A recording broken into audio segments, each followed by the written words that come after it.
PSC bulletin 2025 ജനുവരി special edition current അഫയേഴ്സാണ് നമ്മൾ നോക്കുന്നത്. 2024 ഏറ്റവും ഇമ്പോർട്ടൻ്റ് ആയിട്ടുള്ള കറണ്ട് അഫയേഴ്സാണ്. ഇതിൽ ഇന്ത്യ ഭാഗത്തുനിന്ന് വരുന്ന കറണ്ട് അഫയേഴ്സാണ് നമ്മൾ ഇന്ന് നോക്കുന്നത്. ഓക്കെ, കേന്ദ്ര ടൂറിസം മന്ത്രാലയം നടപ്പാക്കുന്ന സ്വദേശി ദർശൻ 2.0 പദ്ധതിയിലേക്ക് കേരളത്തിൽ നിന്നും തിരഞ്ഞെടുത്തത് കുമരകവും ബേപ്പൂരുമാണ്. ഓക്കെ, കേന്ദ്ര ടൂറിസം മന്ത്രാലയം നടപ്പാക്കുന്ന സ്വദേശി ദർശൻ 2.0 പദ്ധതിയിലേക്ക് കേരളത്തിൽ നിന്നും തിരഞ്ഞെടുത്തതാണ് കുമരകവും ബേപ്പൂരും. രാജ്യത്ത് ഏതെങ്കിലും ഒരിടത്ത് കുറ്റകൃത്യം നടത്തി മറുനാട്ടിലേക്ക് കടക്കുന്നവരെ കണ്ടെത്താൻ കേന്ദ്ര സർക്കാർ നടപ്പിലാക്കുന്ന സംവിധാനമാണ് Nafees, national automated finger print identification system. NAFIS, Nafees, national automated finger print identification system. രാജ്യത്ത് ഏതെങ്കിലും ഒരിടത്ത് കുറ്റകൃത്യം നടത്തി മറുനാട്ടിലേക്ക് കടക്കുന്നവരെ കണ്ടെത്താൻ കേന്ദ്ര സർക്കാർ നടപ്പിലാക്കുന്ന സംവിധാനമാണ് നഫീസ്. ദേശീയ അന്വേഷണ ഏജൻസിയായ NIA പുതിയ ഡയറക്ടർ ജനറലായി നിയമിതനായത് സദാനന്ദ് വസന്ത് ദാതെ. NIA പുതിയ ഡയറക്ടർ ജനറലാണ് സദാനന്ദ് വസന്ത് ദാതെ. 16ാം ധനകാര്യ commission chairman Arvind Panagariya. Erasmus prize ലഭിച്ച പ്രശസ്ത ഇന്ത്യൻ ഇംഗ്ലീഷ് എഴുത്തുകാരൻ അമിതാവ് ഘോഷ്. ഇറാസ്മസ് പ്രൈസ് ലഭിച്ച പ്രശസ്ത ഇന്ത്യൻ ഇംഗ്ലീഷ് എഴുത്തുകാരനാണ് അമിതാവ് ഘോഷ്. കേന്ദ്ര വിജിലൻസ് കമ്മീഷണറായി നിയമിതനായ മലയാളി AS രാജീവ്. കേന്ദ്ര വിജിലൻസ് കമ്മീഷണറായി നിയമിതനായ മലയാളി AS രാജീവ്. വിജിലൻസ് അല്ലേ, രാജീവ്, അങ്ങനെ കണക്ട് ചെയ്യാലോ. Vigilance commissioner AS Rajeev. MS Swaminathan പുരസ്കാരം നേടിയത് professor BR Kamboj. Professor BR Kamboj. പെൺകുട്ടികൾ മാത്രമുള്ള ഇന്ത്യയിലെ ആദ്യത്തെ സൈനിക സ്കൂൾ 2024 എവിടെയാണ് ഉദ്ഘാടനം ചെയ്തത്? വൃന്ദാവൻ, ഉത്തർപ്രദേശിലെ വൃന്ദാവൻ. പെൺകുട്ടികൾ മാത്രമുള്ള ഇന്ത്യയിലെ ആദ്യത്തെ സൈനിക സ്കൂൾ 2024 ഉദ്ഘാടനം ചെയ്തത് ഉത്തർപ്രദേശിലെ വൃന്ദാവൻ. ഭരണഘടനാ ശില്പി BR അംബേദ്കറുടെ ലോകത്തെ ഏറ്റവും ഉയരമുള്ള പ്രതിമ സ്ഥാപിച്ചത് എവിടെയാണ്? വിജയവാഡ. BR അംബേദ്കറുടെ ലോകത്തെ ഏറ്റവും ഉയരമുള്ള പ്രതിമ സ്ഥാപിച്ചത് വിജയവാഡയിലാണ്. ഇന്ത്യയിലെ ഏറ്റവും നീളമേറിയ കടൽപ്പാലം Atal Setu. Mumbai trans harbour link. ഇന്ത്യയിലെ ഏറ്റവും നീളമേറിയ കടൽപ്പാലമാണ് Atal Setu or Mumbai trans harbour link. ഇന്ത്യയിലെ ആദ്യത്തെ ഡാർക്ക് സ്കൈ റിസർവ് പാർക്ക് എവിടെയാണ്? ഇന്ത്യയിലെ ആദ്യത്തെ dark sky reserve park Pench tiger reserve, മഹാരാഷ്ട്രയിലെ പെഞ്ച് ടൈഗർ റിസർവിലാണ്.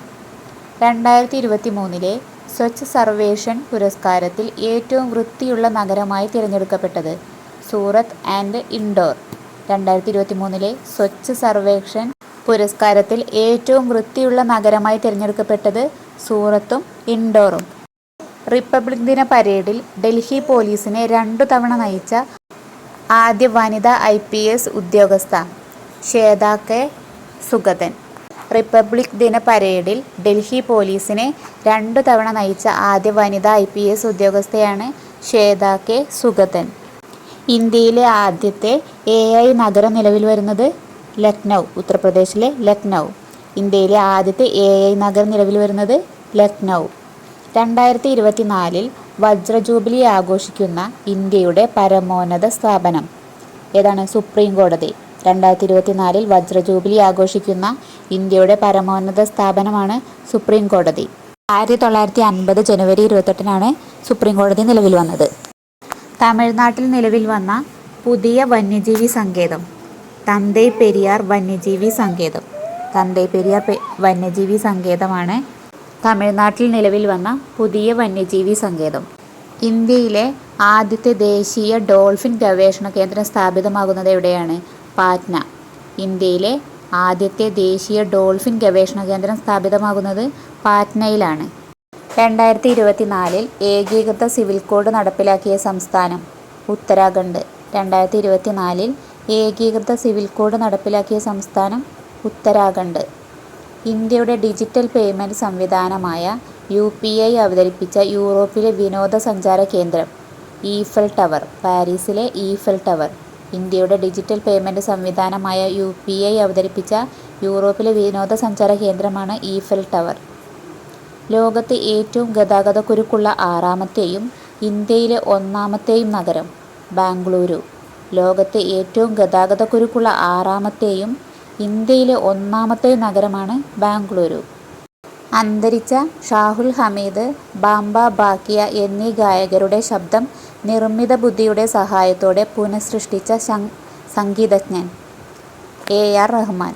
അന്തരിച്ച ഷാഹുൽ ഹമീദ്, ബാംബ ഭാക്കിയ എന്നീ ഗായകരുടെ ശബ്ദം നിർമ്മിത ബുദ്ധിയുടെ AI സഹായത്തോടെ പുനഃസൃഷ്ടിച്ച സംഗീതജ്ഞനാണ് AR റഹ്മാൻ. 2024 റിപ്പബ്ലിക് ദിനാഘോഷങ്ങളുടെ ഭാഗമായി പുറത്തിറക്കിയ നാണയം 75 രൂപ നാണയം. 2024 റിപ്പബ്ലിക് ദിനാഘോഷങ്ങളുടെ ഭാഗമായി പുറത്തിറക്കിയ നാണയം ഏതാണ്? 75 രൂപ നാണയം. കരസേനയിലെ ആദ്യ വനിതാ സുബേദാർ എന്ന നേട്ടം സ്വന്തമാക്കിയത് പ്രീതി രജക്. കരസേനയിലെ ആദ്യ വനിതാ സുബേദാർ എന്ന നേട്ടം സ്വന്തമാക്കിയത് പ്രീതി രജക്. ബഹിരാകാശ യാത്രികർക്കായുള്ള ഏഷ്യയിലെ ആദ്യ സ്വകാര്യ പരിശീലന കേന്ദ്രം നിലവിൽ വരുന്നത് നവി മുംബൈ. ബഹിരാകാശ യാത്രികർക്കായുള്ള ഏഷ്യയിലെ ആദ്യ സ്വകാര്യ പരിശീലന കേന്ദ്രം നിലവിൽ വരുന്നത് നവി മുംബൈ. 2024 ഭാരതരത്ന പുരസ്കാരം മരണാനന്തര ബഹുമതിയായി ലഭിച്ചതാർക്കൊക്കെയാണ്? PV Narasimha Rao, Chaudhary Charan Singh, MS Swaminathan, Karpoori Thakur. PV Narasimha Rao, Chaudhary Charan Singh, MS Swaminathan, Karpoori Thakur. ഇതിലെ 2 പേര് പ്രധാനമന്ത്രിമാരാണ്. മുൻ പ്രധാനമന്ത്രിമാരായിരുന്നു PV നരസിംഹറാവു, ചൗധരി ചരൺ സിംഗ്. അടുത്തത് 2024 കലാപത്തെ തുടർന്ന് അടിയന്തരാവസ്ഥ പ്രഖ്യാപിച്ച ഹെയ്തിയിൽ നിന്നും ഇന്ത്യൻ പൗരന്മാരെ ഒഴിപ്പിക്കുവാനുള്ള രക്ഷാദൗത്യം ഓപ്പറേഷൻ ഇന്ദ്രാവതി. 2024 കലാപത്തെ തുടർന്ന് അടിയന്തരാവസ്ഥ പ്രഖ്യാപിച്ച ഹെയ്തിയിൽ നിന്നും ഇന്ത്യൻ പൗരന്മാരെ ഒഴിപ്പിക്കുവാനുള്ള രക്ഷാദൗത്യമാണ് ഓപ്പറേഷൻ ഇന്ദ്രാവതി. പത്മശ്രീ ലഭിച്ച ഇന്ത്യയിലെ ആദ്യ വനിതാ ആനപ്പാപ്പാനായ ആസാം സ്വദേശിനി പാർവതി ബറുവ. പത്മശ്രീ ലഭിച്ച ഇന്ത്യയിലെ ആദ്യ വനിതാ ആനപ്പാപ്പാനായ ആസാം സ്വദേശിനിയാണ് പാർവതി ബറുവ. ഇന്ത്യൻ വ്യോമസേനയുടെ സൈനിക അഭ്യാസമായ വായു ശക്തി നടന്നത് എവിടെ വച്ചാണ്? പൊക്രാൻ, രാജസ്ഥാനിലെ പൊക്രാൻ. ഇന്ത്യൻ വ്യോമസേനയുടെ സൈനികാഭ്യാസമായ വായു ശക്തി നടന്നത് എവിടെ വെച്ചാണ്? പൊക്രാൻ, രാജസ്ഥാനിലെ പൊക്രാൻ. ജമ്മു കാശ്മീരിൽ ആക്രമണം നടത്തുന്ന ഭീകരർക്കെതിരെ ഇന്ത്യൻ കരസേന ആരംഭിച്ച സൈനിക നീക്കം അറിയപ്പെടുന്നത് ഓപ്പറേഷൻ സർവശക്തി. ജമ്മു കാശ്മീരിൽ ആക്രമണം നടത്തുന്ന ഭീകരർക്കെതിരെ ഇന്ത്യൻ കരസേന ആരംഭിച്ച സൈനിക നീക്കമാണ് ഓപ്പറേഷൻ സർവശക്തി. ഇന്ത്യൻ കരസേനയും വ്യോമസേനയുമായി നടത്തുന്ന സൈനിക അഭ്യാസം ഡെവിൾ സ്ട്രൈക്ക്. ഇന്ത്യൻ കരസേനയും വ്യോമസേനയുമായി നടത്തുന്ന സൈനികാഭ്യാസമാണ് ഡെവിൾ സ്ട്രൈക്ക്. 2024 ജനുവരിയിൽ രാജസ്ഥാനിൽ നടന്ന ഇന്ത്യ UAE സംയുക്ത സൈനികാഭ്യാസം അറിയപ്പെടുന്നത് ഡെസേർട്ട് സൈക്ലോൺ. 2024 ജനുവരിയിൽ രാജസ്ഥാനിൽ നടന്ന ഇന്ത്യ UAE സംയുക്ത സൈനികാഭ്യാസം അറിയപ്പെടുന്നത് ഡെസേർട്ട് സൈക്ലോൺ.